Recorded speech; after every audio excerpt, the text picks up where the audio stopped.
Bonjour à tous, merci d'être ici.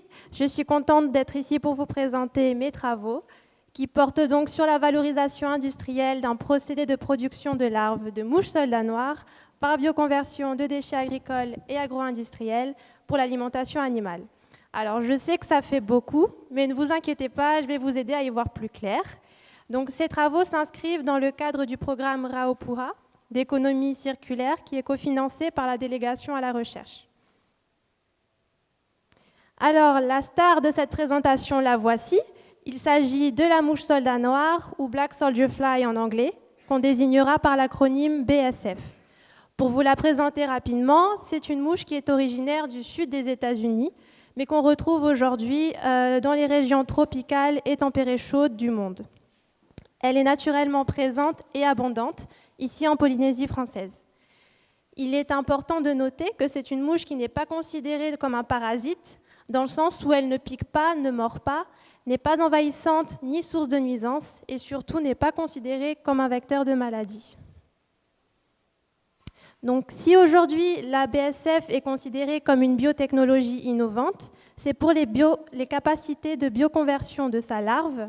Donc en fait, à mesure qu'elle s'alimente, la larve de BSF va être capable de transformer des déchets en nutriments de haute qualité. Donc on est de l'ordre de 42% de protéines et 35% de lipides au sein de la biomasse larvaire. Chose intéressante par ailleurs, c'est que les résidus issus de la bioconversion, donc après digestion par les larves de BSF, peuvent être utilisés comme amendement pour fertiliser les cultures. Si on s'intéresse de plus près au cycle de vie de la BSF, à l'âge adulte, la mouche se consacre principalement à la reproduction, donc aux activités d'accouplement et de ponte des œufs. Les œufs sont pondus par amas de plusieurs centaines et au bout de 4 jours d'incubation, on va en sortir une larve. Ce qui est intéressant, c'est que pendant toute sa vie de larve, l'objectif principal, ce sera de manger. Donc pendant 2 à 3 semaines, la larve va manger, grandir, et au bout de ces 3 semaines, elle va se transformer en pré-nymphe. À ce stade-là, elle cesse complètement de s'alimenter et en fait, elle va quitter son substrat en quête d'un endroit propre et sec pour se transformer en nymphe. Et au bout de quelques semaines, une mouche va en émerger. Donc 45 jours, c'est la durée moyenne de ce cycle, même si en fait, il est très dépendant d'une part de la nourriture disponible, donc dans quelle quantité, de quelle qualité et de quelle nature, mais également des conditions environnementales. Donc on parle ici température, humidité, exposition à la lumière du soleil. Et donc vous vous demandez sûrement, mais que mange cette larve ? Eh bien en fait, elle peut se nourrir d'une multitude de sources de matière organique, par exemple les fumiers lisiers qui s'accumulent dans les élevages intensifs d'animaux, mais également des déchets organiques. Donc par là, on peut voir des invendus de supermarchés, des restes de table, des déchets de restauration. On a également les déchets d'animaux, donc déchets d'abattoirs, restes de poissons, déchets de poissons, et toutes sortes de tourteaux, coprah, palmistes, soja. Nous avons la chance d'avoir ici sur Tahiti un pilote d'élevage de larves de BSF. Ce pilote est le fruit d'un partenariat entre la société Technival, spécialisée dans la gestion et le recyclage des déchets, et le laboratoire d'entomologie médicale de l'Institut Louis Malardé. Donc ces installations sont celles sur lesquelles moi je travaille et sur lesquelles je réalise mes activités. Et l'objectif maintenant, c'est de réussir à transposer ce procédé de production de larves à l'échelle industrielle. Donc pour vous parler un petit peu plus spécifiquement de mes activités et de mes objectifs, pour l'heure, je m'appuie encore sur la réserve naturelle que j'ai à ma disposition pour récolter des œufs de BSF et ainsi avoir des larves à élever. L'idée, c'est d'identifier dans notre contexte polynésien un gisement ou des gisements de déchets qui vont pouvoir être revalorisés. Donc ceci va constituer mon élevage de BSF. Au sein d'un élevage, on va distinguer 2 types de larves. Il va y avoir les larves d'embouche, celles qui sont destinées à intégrer l'alimentation animale, mais également les larves de colonies. Donc ces larves-là, l'idée, c'est de les mener jusqu'au stade adulte, de telle sorte qu'on ait des reproducteurs qui vont pouvoir s'accoupler, pondre des œufs et ainsi assurer la pérennité d'une colonie captive. Donc en fait, ceci constitue mon premier axe de recherche, qui est la domestication et la maîtrise de la reproduction en captivité. Je m'intéresse également à tout le processus de bioconversion pour la production massive de larves de BSF. Et comme je vous le disais, les larves d'embouche sont destinées à intégrer l'alimentation animale. Elles vont donc subir une étape de transformation pour devenir soit de la farine, soit de l'huile, de telle sorte qu'on puisse l'intégrer à la formulation des aliments pour les animaux dans le contexte local. Et in fine, c'est quand même l'alimentation, la population humaine qu'on va chercher à alimenter puisqu'on se nourrit de ces animaux. Donc ceci constitue mon dernier volet de thèse, qui est la valorisation des larves de BSF pour l'alimentation animale. Donc maintenant, si on s'intéresse au premier volet, là l'objectif, donc je le rappelle, la domestication et la maîtrise de la reproduction en captivité. L'objectif, c'est vraiment d'être en mesure d'avoir une colonie captive et de m'affranchir des récoltes sauvages sur lesquelles je m'appuie encore aujourd'hui. Donc ceci va nécessiter de maîtriser de bout en bout le cycle de reproduction de la BSF. Et on va également identifier le substrat de croissance larvaire qui permet d'optimiser les performances de reproduction à l'âge adulte. Pour ce faire, je me suis intéressée à l'influence de la nutrition larvaire sur le cycle de vie et les capacités de reproduction de la BSF. Donc pour vous décrire les grandes étapes, comme je vous l'ai présenté, je réalise un captage naturel des pontes de BSF, donc de pontes sauvages.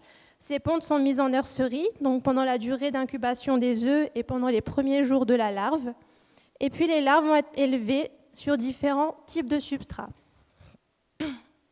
Donc pour ces substrats, on retrouve par ailleurs le tourteau de copra et les déchets alimentaires qui pour l'heure nous provenaient du restaurant universitaire.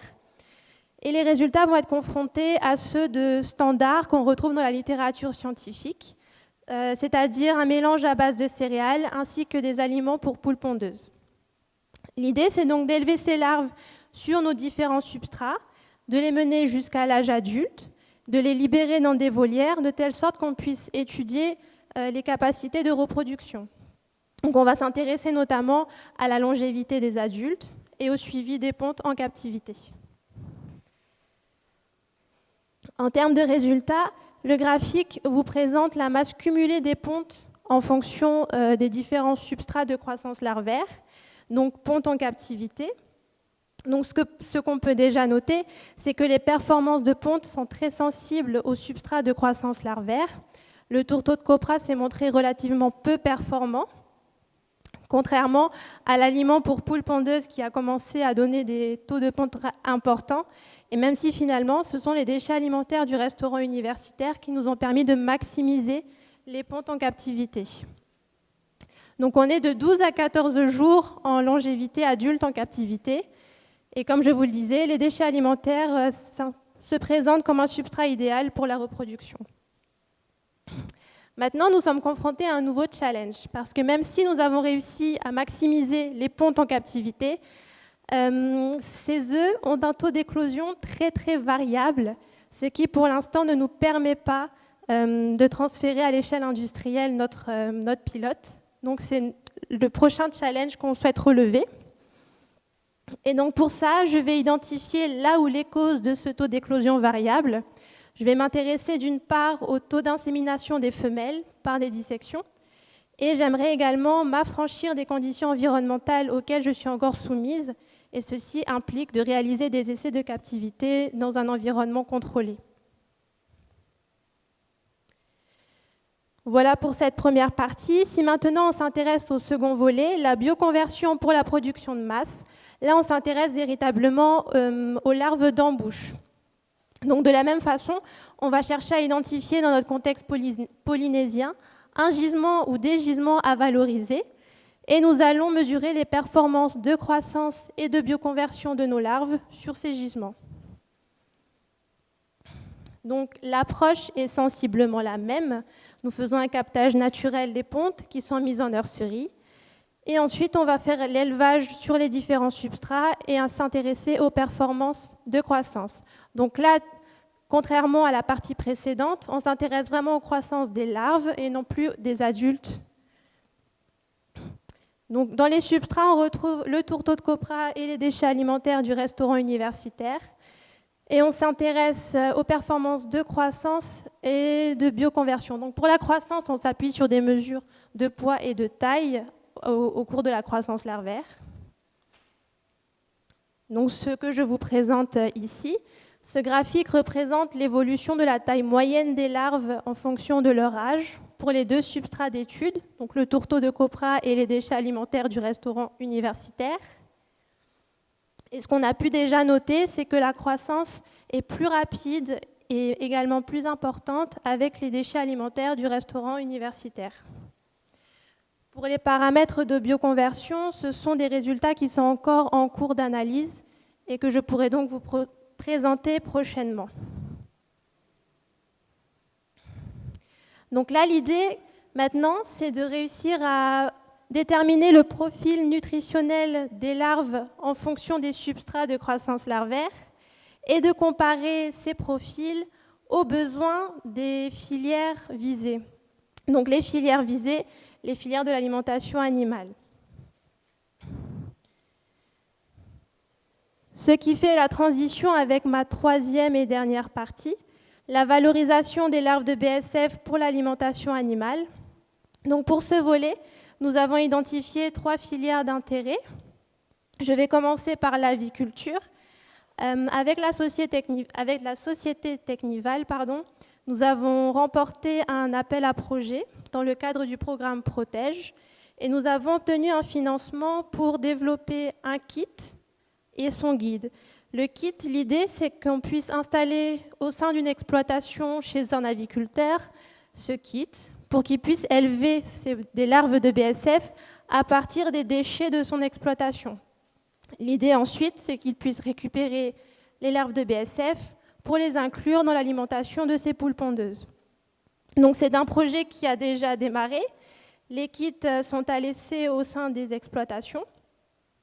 Et ce projet est mené en partenariat avec la direction de l'agriculture. À présent, il y a également la filière entomologique. Au sein du laboratoire d'entomologie médicale de l'Institut Louis Malardé, il y a un élevage industriel de moustiques mâles. Ma camarade vous en a un petit peu parlé tout à l'heure. Et pour l'heure, les larves de ces moustiques sont nourries à partir de protéines d'origine animale. Et ces protéines vont devenir peu disponibles et sont coûteuses. Et l'idée, c'est donc de les substituer. Et de récentes études ont montré que la farine de BSF peut se substituer à cette farine d'origine animale. Ce sont donc des essais que nous allons mener très prochainement avec l'Institut Louis Malardé. Et enfin, il y a la filière de valorisation aquaculture. Il est prévu de réaliser, en collaboration avec la direction des ressources marines, des tests d'appétence en crevetticulture. Donc l'idée, c'est d'inclure la farine de BSF aux aliments de la crevette bleue et de vérifier jusqu'à quel taux d'inclusion on peut prétendre. Donc pour finir cette présentation, ce que je voulais vous dire, c'est que la valorisation industrielle de ce procédé de production veut vraiment répondre à la problématique locale de gestion des déchets. L'idée, c'est vraiment de favoriser des circuits courts et d'encourager une économie circulaire. Notre contexte insulaire est un peu particulier, on est un peu isolé, on est loin de tout, on est soumis à des délais d'acheminement, des problèmes d'approvisionnement. Et donc là, l'idée, c'est vraiment d'accorder un peu plus d'indépendance à nos éleveurs locaux et donc à travers ça, d'appuyer la transition d'une économie d'importation vers une économie durable. Voilà, je vous remercie.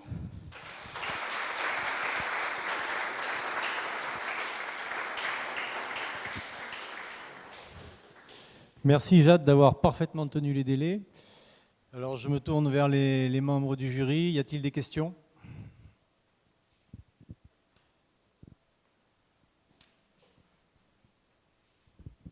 Oui, j'ai une question de profane. J'éviterai une blague concernant l'appétence des mouches. pour les repas du restaurant universitaire. Non, en fait, je me pose la question, mais parce que j'y connais rien. Est-ce que, à force d'élever des mouches dans un objectif presque industriel, il n'y a pas un risque qu'elles deviennent envahissantes, même si elles ne le sont pas au départ? Alors, l'idée, c'est quand même de maîtriser cette production. Donc, on va avoir d'une part un élevage donc, pour avoir des larves d'embouche. Ces larves-là n'iront pas jusqu'au stade adulte, donc jusqu'au stade de mouche, et seront directement intégrées à la filière de l'alimentation animale. Et on veut également maîtriser la captivité. Mais donc là, on s'appuiera plus. L'objectif, c'est vraiment de ne plus s'appuyer sur le réservoir naturel. Et donc, c'est d'avoir des mouches dans des cages qui ne sont pas destinées à s'enfuir dans la nature. Donc l'idée, c'est pas d'augmenter la population naturelle, en tout cas. Et dans cette optique, donc en élevage de mouches, tu as parlé du kit que vous avez mis chez l'agriculteur. Donc, c'est une utilisation directe des larves ou est-ce qu'il transforme lui-même en farine ou comment ça se passe en fait?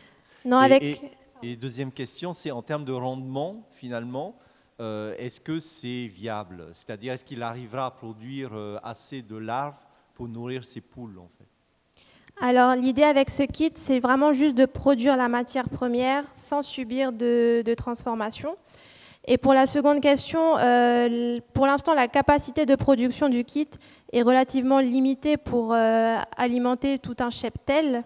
Donc, par exemple, nous avons fait des tests d'appétence au sein d'une exploitation et on a fourni près de 2 kg de larves par jour, ce qui représentait une substitution de 10% de protéines dans l'aliment.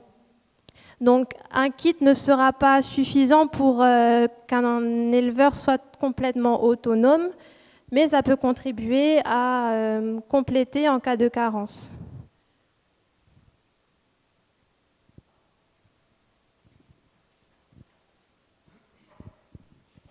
Alors, j'ai une question, parce que je crois que j'ai pas... à un moment, j'ai un peu décroché, je pense. Mais donc, lorsque tu parlais de ton axe 1, domestication et maîtrise de la population en captivité, tu as parlé notamment du taux d'éclosion larvaire qui est variable. Et tu as identifié 2 paramètres sur lesquels tu devais travailler. Et le second ne m'est pas apparu comme très clair. Voilà. La réalisation des essais de captivité dans un environnement contrôlé. Cette histoire, j'aimerais bien que tu m'expliques en gros qu'est-ce que tu attends des essais de captivité dans cet environnement contrôlé en réponse au taux d'éclosion variable. Voilà. Alors, pour l'heure, nos volières où sont nos mouches de captivité sont soumises aux conditions naturelles dans lesquelles nous vivons. Et l'idée, ce serait d'avoir une enceinte climatique ou un container à conditions contrôlées pour faire les essais dans des conditions de température et d'humidité définies.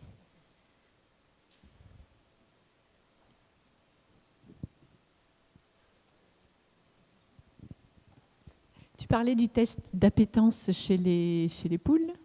Qu'est-ce que ça donne? Parce que tu as quelques essais, là, tu disais que tu avais laissé les kits. Est-ce que les poules aiment ça, déjà? Alors, de manière générale, les poules ont adoré ça. Et il s'est même avéré qu'il nous a semblé qu'il n'y avait pas assez de larves pour les poules parce qu'elles venaient à entrer en compétition entre elles pour avoir accès à la ressource. Donc, en termes d'appétence, je pense que c'est bon. Maintenant, en termes de résultats, j'ai récolté les résultats il n'y a pas longtemps, ils sont encore en cours d'analyse, mais on s'est intéressé. Donc, en fait, on a fait une étude avec un lot témoin qui était alimenté sur la base de l'aliment industriel et un lot test où on a inclus des larves de BSF et on a réussi à augmenter le taux de ponte des poules pondeuses dans le lot test. Donc ce sont des lots avec une centaine de poules et on avait parfois jusqu'à 15 œufs supplémentaires par jour de production. Donc sachant qu'une poule pondeuse, c'est à peu près un œuf par jour. Donc les éleveurs ont l'air satisfaits des résultats. Donc j'avais des éleveurs qui étaient réticents au début et qui aujourd'hui veulent éventuellement qu'on augmente la ration de BSF pour des prochains tests.